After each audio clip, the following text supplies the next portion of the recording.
Our first lightning speaker of our second block of lightning talks is Professor Rachel Davidson from the University of Delaware.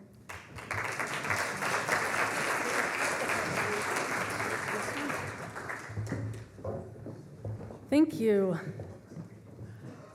Hurricane disasters are happening over and over and over again. Despite all the great work by people in this room and elsewhere, we are having a really hard time getting ahead of the problem.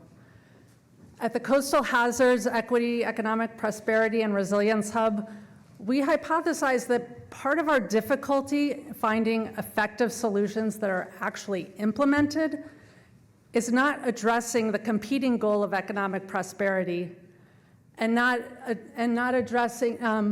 applying equity principles to ensure that everyone affected can break the cycle of destruction and achieve resilience. So it's the tension among these three goals here within the dynamic context of climate change that's challenging coastal communities, and that is the focus of our hub. Specifically, we're developing a computational framework called the Stakeholder-Based Tool for the Analysis of Regional Risk, or STAR. Each of the shaded boxes here represents a mathematical model that interacts with the others. The green boxes are those modules you would find in a typical regional loss estimation model. But what's really new is that those are connected to models that represent the way government agencies make decisions, insurers make decisions, and households of different types make decisions. The aim is, this STAR framework is being used as a foundation for a policy analysis tool that provides recommendations for government policies and also describes the decisions that insurers and households are likely to make in response. And importantly, it provides the outcomes for each stakeholder so that we can see how each is affected and hopefully find win-win solutions. And then those disaggregated results can be combined to provide community-level assessments of equity, economic prosperity, and resilience over time.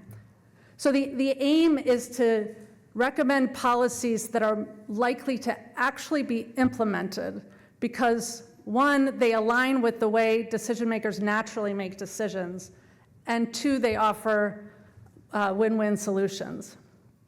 So clearly, this is going to require a lot of input from a lot of different people and organizations. So we've assembled a team of about 4 people, and we all work together in perfect harmony towards our goals. Easy peasy. Well, actually, I hate to be the one to say it, but the truth is it's really hard to keep all of these people moving forward in the same direction.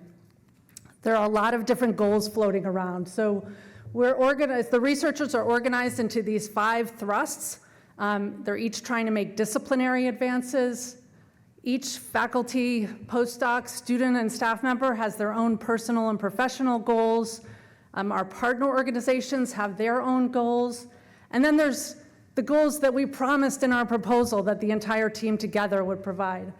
And in addition, each individual participant has external demands on their time. They have different communication styles, different lived experiences. And all of this means that seamless integration is not a foregone conclusion. I've come to believe that it requires a really deliberate and multi-layered approach. So it starts with project conceptualization. The motivation, problem formulation, and approaches taken reflect concepts and methods from all of the participating disciplines, so that if no one discipline is an add-on, they're less likely to disengage when things get tricky. The project design also includes the STAR framework as well as case studies to serve as shared focal points and vehicles to help encourage integration. We are also developing what we call the knowledge framework that includes a conceptual part to encourage us to have shared understanding of our objectives and key concepts, and a practical part that includes very clear procedures for how we share data, how we share code and papers. And finally, importantly, we're very purposely trying to create a culture of trust so that everyone in the hub can feel safe and valued, so they'll they'll engage in honest debate about the ideas, and we can come up with better solutions together. I encourage you to look at our website for more information, and if I may, there are a bunch of cheer members out here, so can I ask you to stand up real quick? And you can ask all those guys questions if you have any. Thank you.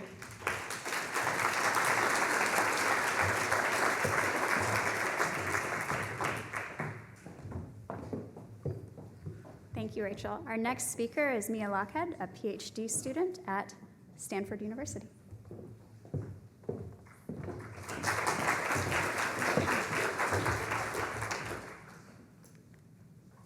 Okay, awesome. Hello, everyone. My name is Mia, and today I'm going to be presenting about surrogate models of highway bridges for regional scale simulations of transportation networks. So on the computational simulation side of this field, there's a lot of really interesting work that's being done in the space of downstream impacts of earthquakes on transportation networks. This includes things like economic impacts, traffic impacts, et cetera. But what all these studies are actually conditioned on is determining bridge functionality. After a given earthquake scenario, are bridges functional or not? And in turn, what bridge functionality is actually conditioned on is bridge damage. And so this is what this project today is going to focus on, is methods to predict bridge damage more accurately under earthquake scenarios.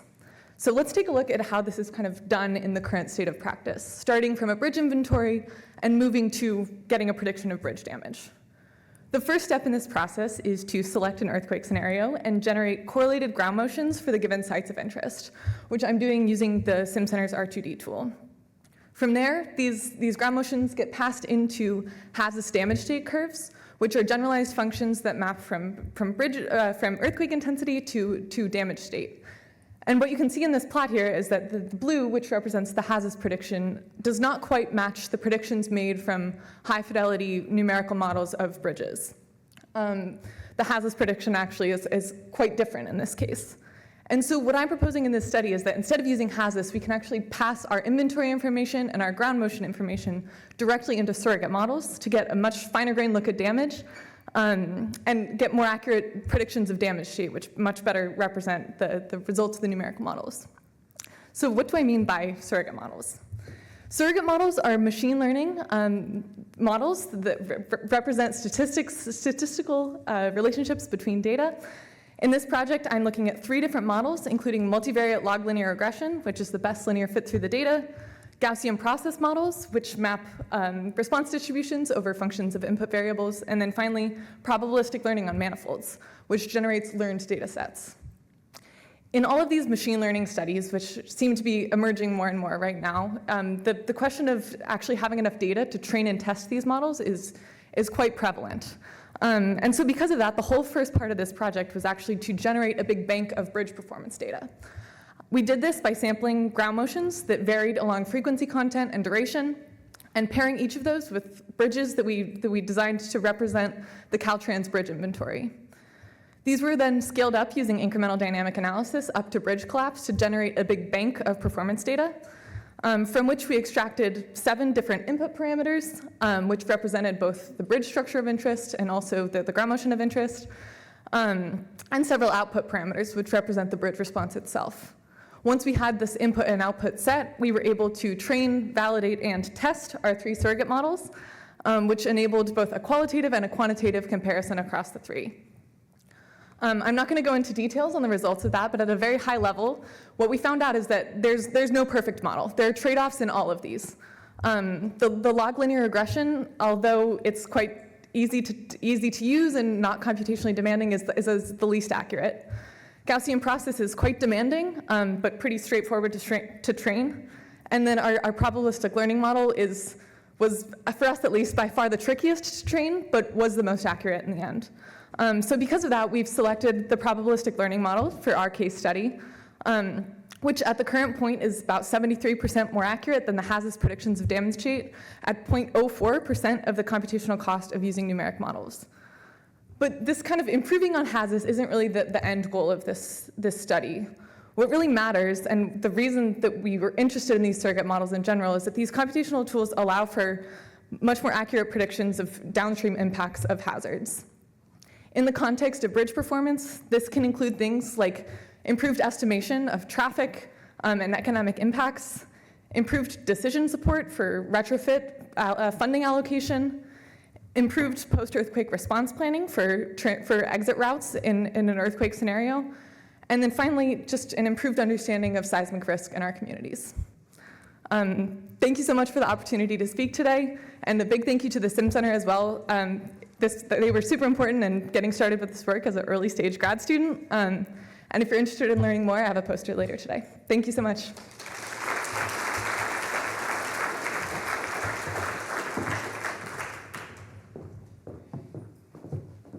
All right, thank you. Next up, we have Tori Tomiczek, who's an associate professor at the United States Naval Academy.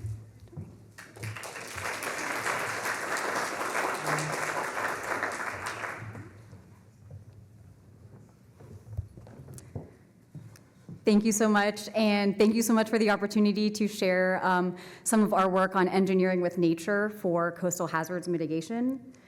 I wanted to take a moment before I started just to appreciate this community of natural hazards researchers and just to, acknowledge the incredible infrastructure that we do have.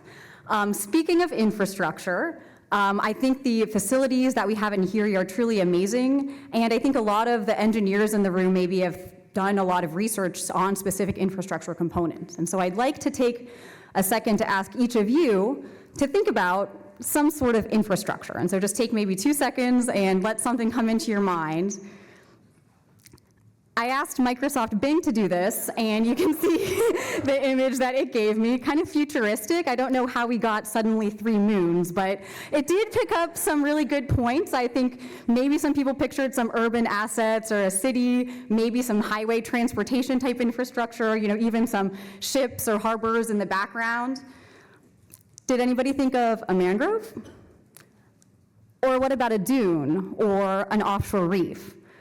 So the big point that I want to make to you guys today is that these natural infrastructure systems can perform the engineering functions as well as a host of other benefits and should be considered as infrastructure components that we as natural hazards researchers keep in the toolbox for coastal hazards mitigation. These systems have already been shown to mitigate damages after extreme events. After hurricanes at moderate spatial scales, they've been shown to create avoided losses for sheltered structures that are right behind them. At larger spatial scales, they can even provide protection for storm surges or tsunamis, as observed after the Indian Ocean tsunami in 2004. And we've started to see a growing body of knowledge. There's been a lot of recent manuals of practice, a lot of different design guidelines that have been published by the Army Corps of Engineers, by a lot of partners, by a lot of stakeholders. And so in the spirit of partnership, I think this is a good step forward, but still there's a lack of quantitative engineering information that's preventing implementation. We actually discovered this in a survey that we conducted with practitioners, stating that a lack of engineering standards was the main barrier to implementation for many of these systems. So what are we doing about it at NERI? This is an example of an experiment we did at Oregon State a couple of years ago in the experimental facility. I want to show that video one more time and watch the splash up on the structures that are sheltered by our mangrove models compared to the red boxes that are not sheltered. So you can see it's a noticeable difference. And we're also quantifying this. So this was a 1-to-1 scale physical model that we did in the large wave flume, looking at wave height decay through mangrove forests. And you can see, using the data that we're collecting in the experimental facility, we're able to calculate a drag coefficient, which is something that engineers can use to then model that wave transformation through the shoreline. And using that wave height decay, we can model the expected forces on the structure. This might feed into something like the American Society of Civil Engineers standards for determining flood loads on buildings and other structures. And you can also see that when we add mangroves, we're reducing those forces on the structures. And so looking at how that wave height reduction translates to wave load attenuation, something that engineers can use in design. I'd like to conclude by again acknowledging the NERI Decadal Visioning Study. Nora, you did such a great job presenting the main findings of that just a bit ago. And I want to highlight the reference to natural infrastructure research in that Decadal Visioning Study. I think it's our job as researchers and as practitioners to work with the facilities at NERI to use the large-scale experimental facilities, to utilize the rapid resources, to utilize the large-scale computational simulations to better understand these systems so that we can effectively design them in the future. So thank you very much.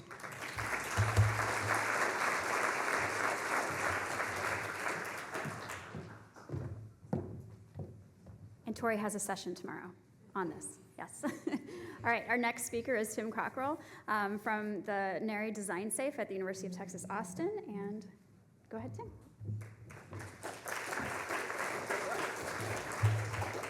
Well, you know, where we were 8.5 years ago when we started this, I would have had to get up here and explain everything about Design Safe, but you all did that already.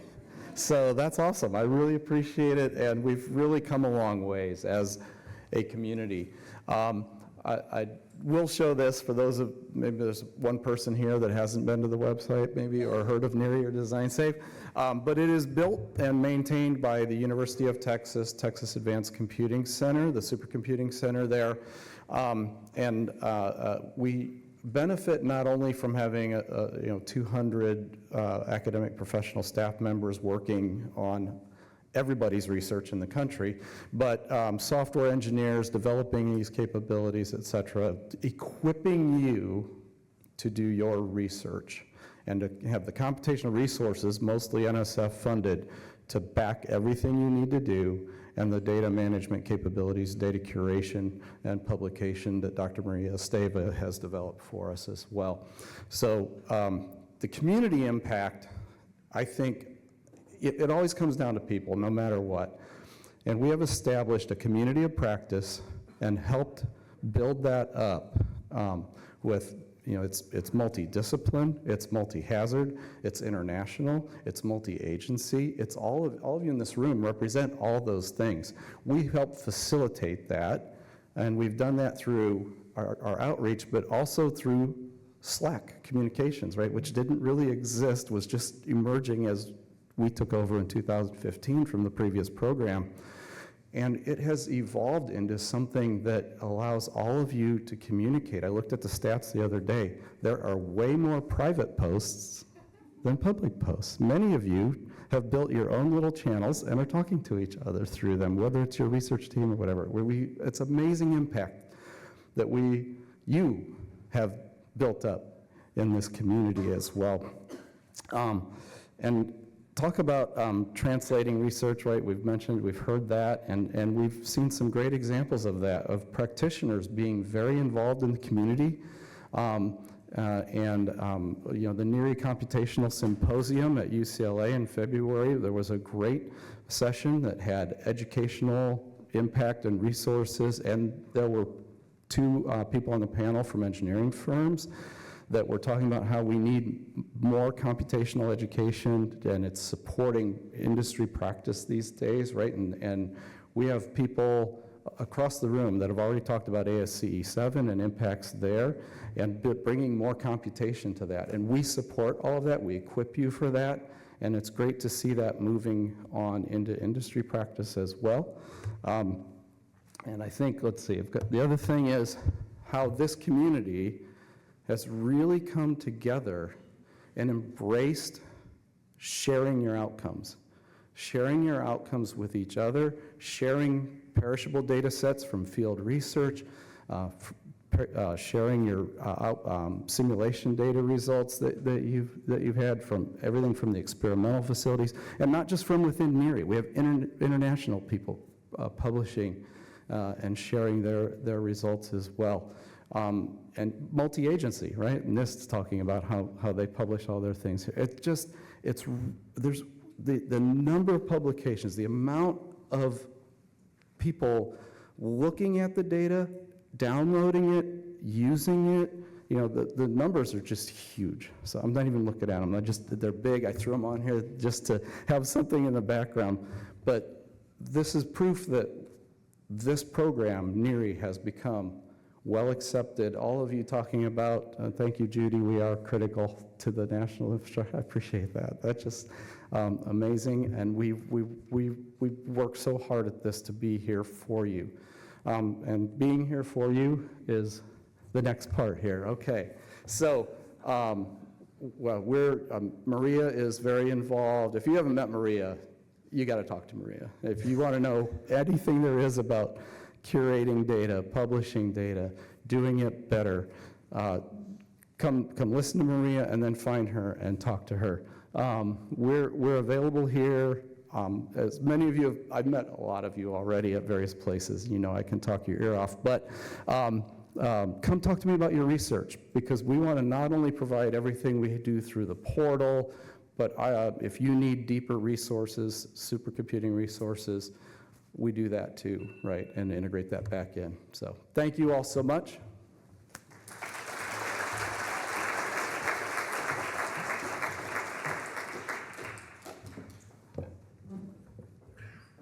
You're fine. Thank you, Tim. All right, our next speaker is Jenna Wong, an associate professor at San Francisco State University. Jenna.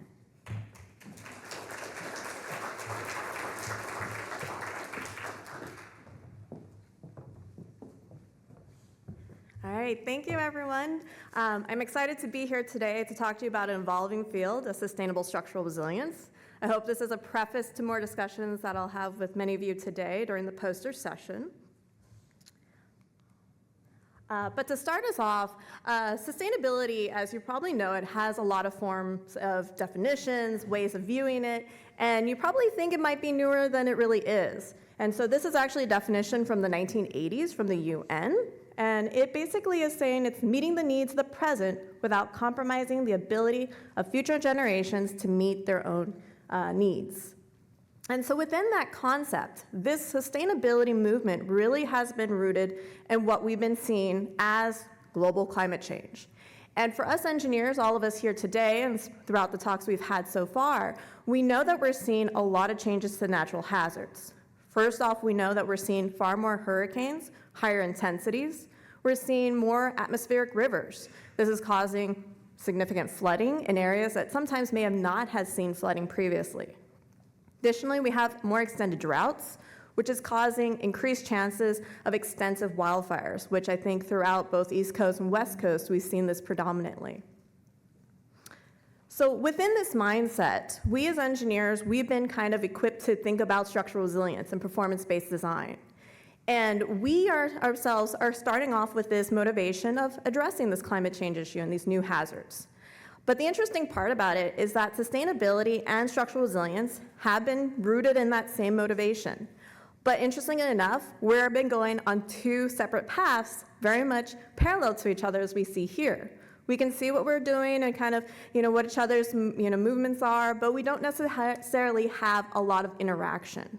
And that's the interaction that we're starting to really see in this movement towards a sustainable structural resilience field, a no longer kind of separate independent field, but more of an interconnected one. So with that being said, within the context of sustainability, we have to understand what are these impacts that we're going to see as structural engineers. And it's coming in a lot of different forms. First off, we're seeing, new materials, and I put new in quotes because in some cases we're looking at recycled, repurposed, as well as reintroduced materials, as well as those that are taking advantage of the new technology there. Secondly, we have new features. These are being the demands bringing in from energy efficiency as well as water management. We have these new loads of solar panels that are not only going at our rooftop levels, but even being integrated into walls. Within the water management, green landscaping is coming in a lot of amazing ways. As you saw, I think it was in Tori's futuristic view, you probably noticed beyond the 3 moons, there was also a lot of green there too. And so that is coming in a form of these park-like environments. And funny enough, there's actually one here on this floor if you take a walk out. It's a very low-lying one, but it's an interesting twist. And so because of this, we're starting to see a lot of these features coming in. And last but not least is this innovative approach of revisioning our structural stock, understanding how do we take the structures we have today, repurpose them, rehabilitate, renovate them to bring out a new use as we go forward. And this is just an example you see here on the far right, which is a cargo container that has been repurposed into a store. And in the middle is actually the Transbay Terminal, or the Salesforce Transit Center that's located in San Francisco. And the one on the far left is actually a 3D printed home that's being used. And across all three of these, the interesting part to this is, in essence, what is this doing to the challenge of the structural engineering field? And where do we have to go with our research? With that mindset, with the materials, we have to better understand a lot of the material properties, what are those durabilities, and the long-term results of those. With the new features, this is introducing a lot of the different loading characteristics, the dynamic characteristics of them all, as well as the potential for optimization. And last but not least, with the innovative approaches, we have to better understand the reliability of them, the risks associated, and being able to understand the overall recovery by changing it. With that being said, a lot of the work that I emphasize on, and I'll be presenting in my poster this afternoon, is focusing on that impact of the dynamic characterization, especially for green roofs and vertical greenery. So with that all being said, I just want to mention a few next steps. The area of sustainability is rapidly developing, and it's advancing to the point that we as engineers need to start looking rapidly at how do we look at the research elements of it. And so I've highlighted a few of the different elements to this that we need to tackle as we start to begin and look at that future. And definitely it's through this collaborative effort that we're going to best be able to achieve those goals that are going to be tackling our communities ahead. So with that being said, thank you again. I hope that you come by and poster, I think it's number 49. And of course, I would like to acknowledge NSF for their support on this work. Thank you.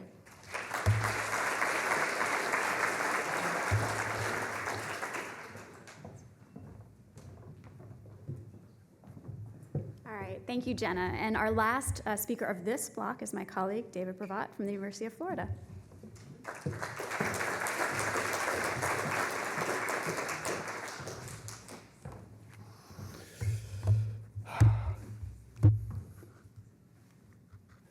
So, good afternoon, everyone.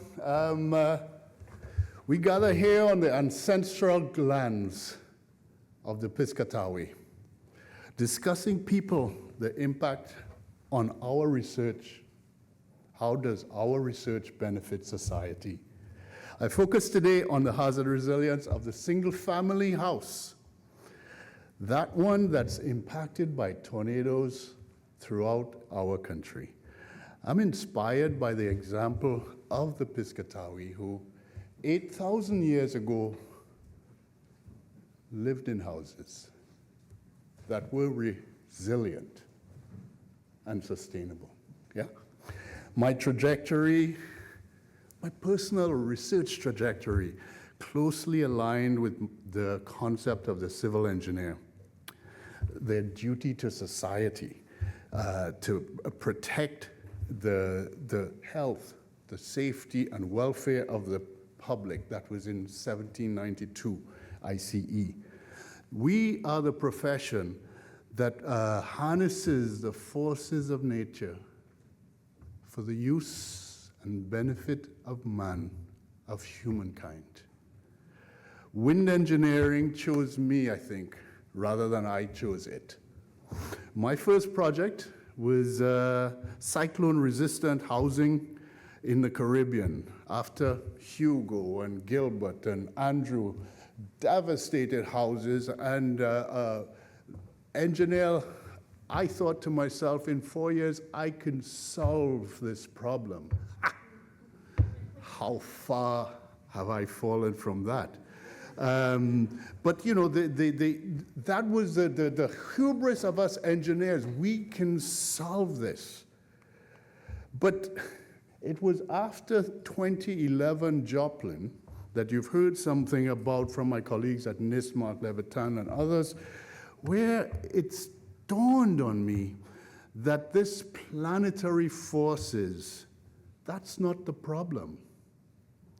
But it's our societal choices that we have made over decades that created that house, That's a 5-year-old house that's completely swept off of its foundation. You know, so we spent some time there, and thanks to Joy and Dr. Mehta, who's also in the audience, who supported my career award here, I am so overawed by my research group's contribution to advancing tornado engineering knowledge and design codes, but also evaluating housing failures. You know, today our work continues. What is that? Yeah, our work continues here. This was last week, okay? Which house would you want to choose if you were going to live there to have that event, okay? This is what we still do. Dr. Roosh is right here in the audience.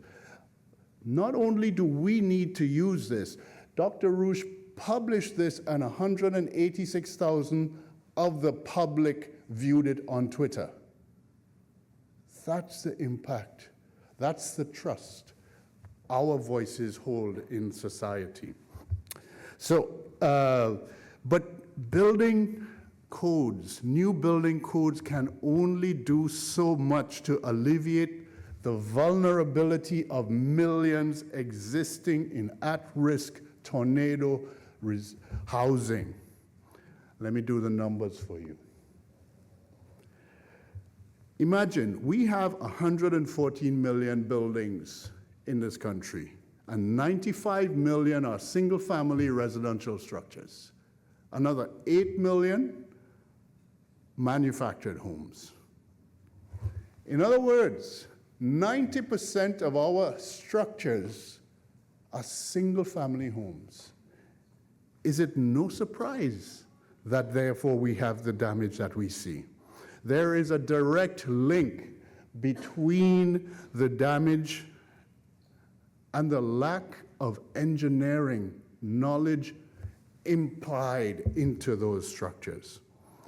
Our country's research policies highly regard the engineering to that 10%. We in this room, we get so excited about the big, the strong, the nonlinear, the AI. But we're all living in houses. Don't forget that. And millions support us to do work for them. Yeah? So are we missing the forest for the trees? It is not that this work on the 10% shouldn't be done. It's just that it shouldn't be the only work to be done. Yeah? So today we come together to build partnerships to strengthen community resilience. There is no other group that has the knowledge, the resources, and has earned the public's trust to make that change happen. We will be listened to. We will be listened to. As researchers, you should urge the federal government to expand its infrastructure policy, which is existing today, to include structural retrofits of existing residential houses and communities. We shouldn't settle for rebuilding communities after tornadoes. We must rebuild communities better so that we don't have to rebuild them again. My advice to you early career civil engineers, don't just choose the next thing. Sometimes that's easy. Don't just choose what's popular today. That might not be the answer.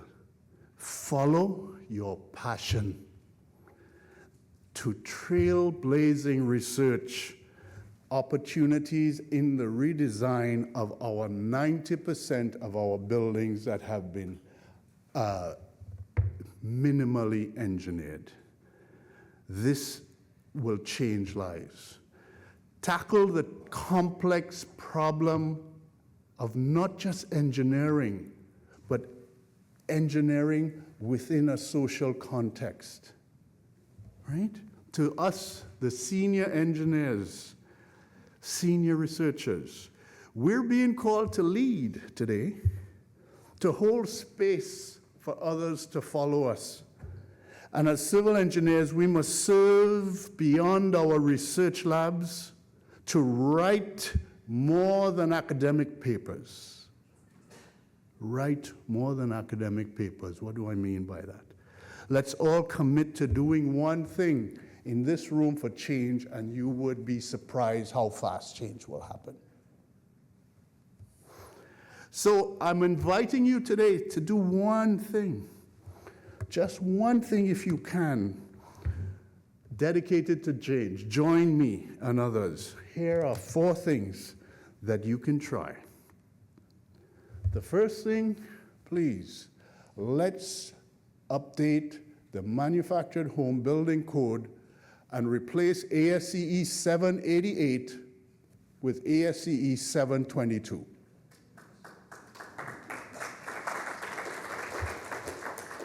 It's an easy call. It's a very easy call.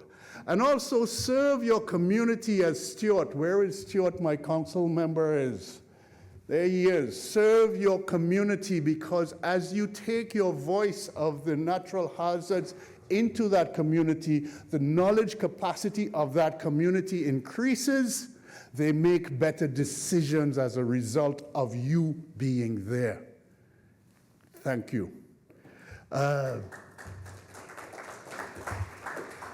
Thirdly, write an op-ed. I did it, Washington Post. If you want to, we could go downstairs and see how it's done. You have to not only speak to engineers, communicate with your community. That's what they paid us for. And finally, this one is a little tricky, a little different. But I'm asking you, senior researchers, to change the narrative. To change the narrative, to use your stature on editorial boards, on research proposals, to urge, to nudge, to shift the focus. Shift the focus to that 90% of houses that are crying out for mitigation, crying out to be sustainable, and in that way we will have a sustainable 22nd century. Thank you so much.